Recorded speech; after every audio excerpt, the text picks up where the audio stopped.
So basically, when you have a negative exponent, it is the standard that we don't keep it as a negative exponent. We have to turn it into a positive. And how do we do that? We use this formula that I just gave you here, right? If I have any number raised to the power of a negative, you can turn it into a fraction. Yes. Why does the formula work? Why does it work? Why does it work? That's a great question. It works because it worked. Right? It works because they came up with a formula and it works. I don't know how to understand. You're asking the mechanism behind it.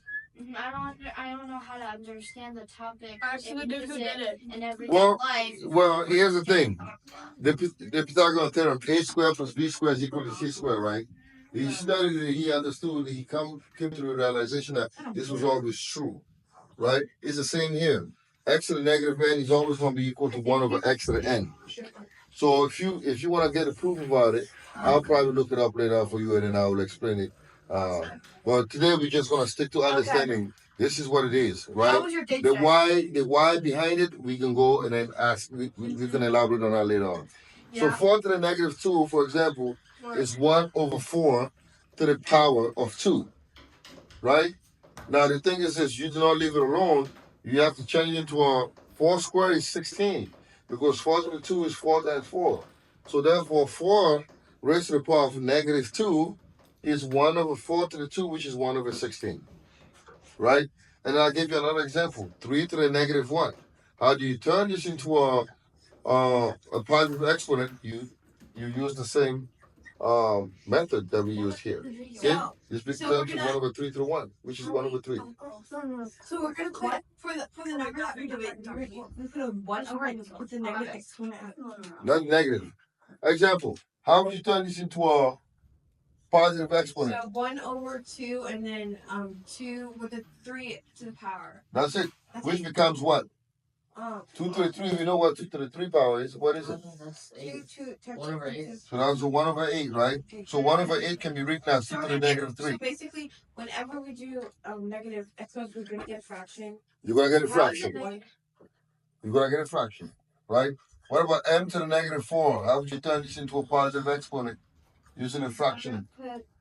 1 over exponent 4. That's it, right? What about 3 to the negative 5? What does that equal? 1 over 3 to the power of 5. Which is basically 3 to the 5th power is 243, right? So this is 1 over 243. Wait, why is it 243? Shouldn't it be just 3 5 times? 3 5 times gives you 243, right? So this gives you this, right? And then what about y to the negative 3? What would that equal? 1 over y. And what's 2 to the 0 power? 0. Now, 1. 1, right? Remember we said any number raised to the power of 0 is always going to be, it's 1, right? So 2 to the 0 is 1. No matter what number, if you raise to the power of 0, is equal to 1, right? Unless the number under is not 0. So 0 to any number raised to the power of 0 is 1. So even at the base step to 0 to the power of something. Yeah, 0 to the power of anything is 0. 0 is just 0, right? So the only thing that you need to retain here is this. That is it. So x to the negative n is equal to 1 over x to the n, right?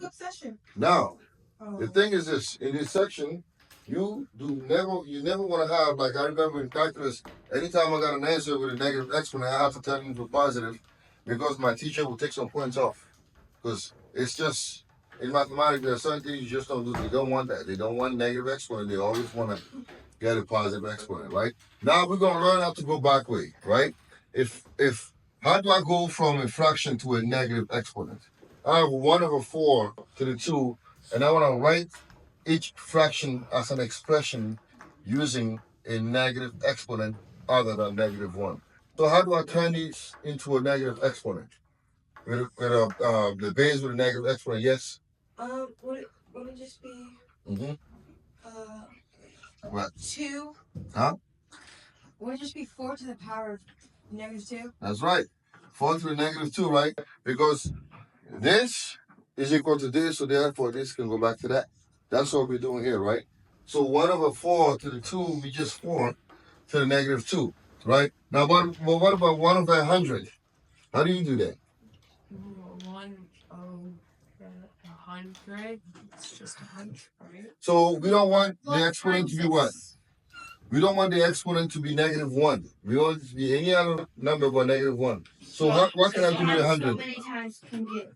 What can I do with 100 first? 5 to the power of -4? 20. No. No, wrong thing. No.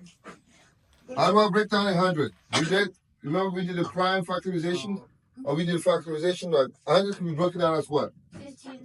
15. Yeah. Not 15. 10 and what? 10. 10 and 10. So I can rewrite this as 10 to the power of what? Yeah. 2, right? And then now can I change it? Yes. Yeah, it'll be what? 10 to the what? 10 to the negative. -2. That's it, right? 6 to the power. What about 6 to the 1 over 6 to the third? What would I be? -3. 6 to the negative. What about 1 over 25? That's all 5. Because 25 is what? 5 to the power. 5 negative. Yeah, 25 is 5 and 5, so this will be 1 over 5 to the 2, which is in turn is 5 to the -2, right? What about 1 over 27? What's 27? I want to have a base that has the same 3. 3 and 9, and 9 is what? 3 and 3. So how many 3's is that? 3. 3. So 1 over 3 to the third power becomes what? 3 to the power of negative 3 to the power of -3, right? So as you can see, this is really it's not that hard. You just not to understand the mechanism, right? Now the next thing we're gonna learn how to do, and we're gonna conclude this lesson, is we're gonna learn how to evaluate algebraic expressions, right, with negative exponents. For example, if I have this here, I want you to find 4x to the -5 if x is equal to -2. So how do you do this? I want to find 4x to the -5 if x is equal to -2. Yes? When do we get to solve for x? We don't get to solve for x just yet. You're mean. We've done that before. We've done that in the other chapters, right? With So how x. do I evaluate this? Evaluate. When I say evaluate, what am I asking for? The What? answer. It's calculated, right? So x is equal to what? X is equal to -2. So we're going to replace this. It's going to be 4 times what? -2. To the power of? 5. -5. Now here, right? I have this 4 times -2 to the power of -5. It's not easy to do if I don't apply my transformation. Yes. Now what do I do? Go from here. So not we do 4 times -2, and then Now we can't. We can't do 4 times -2. -2 is raised to the power of -5. We can't do that, right? I thought 4 was raised to the power of -5. Well, do you see? Is this 4 raised to the power of -5? What's raised to the power of -5? 2. -2, right? It's 4x to -5. The only number that's being raised to the -5 is No, we x. just multiply both of them, so it's -8 to the. No. You can't do that either, right? Because there's an exponent here. So the first one 1 over is -2, but right. So it's gonna be 1 over what? -2 to the power of 5. 1 over -2 to the power of 5. This is what we need to do first, right? 4 times 1 over -2 to the 5th. Now what is -2 to the 5th power? You have to multiply that how many times? 5. Right? So it's -2 times -2 times -2 times -2. 5 times that gives you -32, right? So this by itself is -32. That by itself. Right? Because you do it 5 times, you do -2 times -2 times -2 times -2 times you're gonna get -32. So now this becomes 4 times 1 over -32. Now how do I multiply a number and a fraction? I have to turn this into a what? 4 over what? 1, right? And then I just multiply across, right? 4 times 1 is 4. And then 1 times -32 is -32. Am I done or do I need to do something else here? Simplify. At least one, we know how to do that, right? 4 goes into 4 one time. And then 4 goes into 32 8 times. So this is 1 over -8, right? So this is how you're going to do that if you had to evaluate an expression. Let's do a couple more of those evaluations of expression, right? So say I have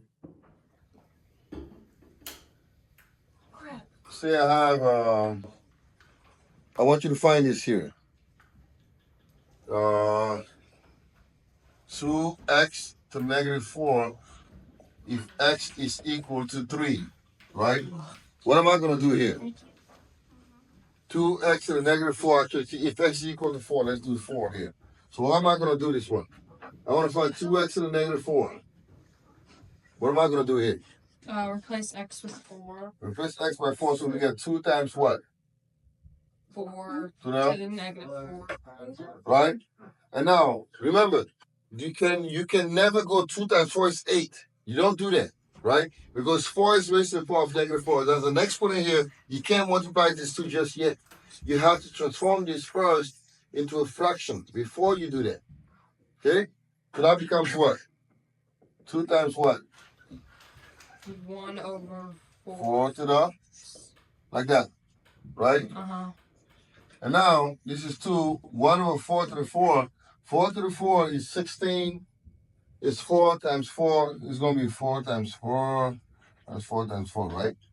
4 times. 16 times 6. 16, which is, I think... 256, I think. Put in a calculator. I don't quite know. Let me put it in my calculator. You don't have one.